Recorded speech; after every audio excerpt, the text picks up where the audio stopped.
ঢং দেখে আর বাঁচি নে বাপু। জ্বরে তো গাটা পুড়ে যাচ্ছে, একটু জল পট্টি দিয়ে দি।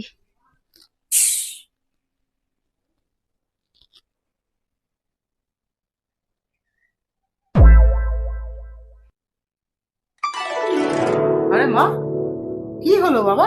আর বলিস না বাবু, দেখ তোর বাবার গাটা জ্বরে পুড়ে যাচ্ছে। বলিস না বাবু, বৌমাকে বললাম আজকে কাজে যাতি নে, কথা শোনে না। ঢং দেখে আর বাঁচি নে বাপু। আরে মা, তুমি ওরকম ভাবে বলছো কেন? ও কি অন্য কোথাও গেছে? ও তো কাজেই গেছে। बात तो सही है। ঢং দেখে আর বাঁচি নে বাপু।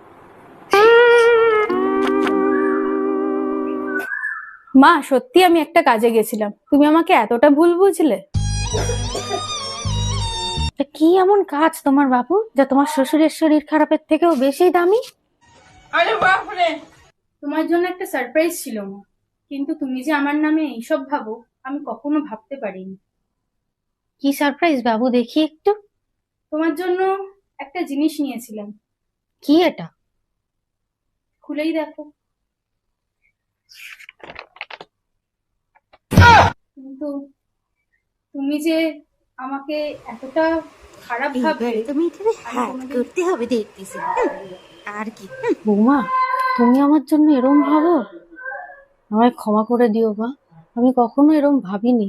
আজকে তুমি এটা আমায় দিচ্ছ বলে বলছি না, আমার নিজের মেয়েরাও কখনো আমায় এভাবে ভাবেনি। আমায় ক্ষমা করে দিও মা, আজ থেকে আমার তুমি নামে আর এসব আমি। ভেবো না মা, আমি তোমার কখনো খারাপ কিছু চাইনি।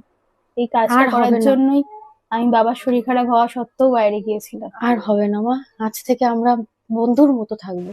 না বন্ধু না মামি ছাই। না শ্বশুরি বৌমা, আজ থেকে আমরা বন্ধু। ক্ষমা করে দিও মা। ক্ষমা চেও না। समझ रहे हो? समझ रहे हो आप? समझ रहे हो ना?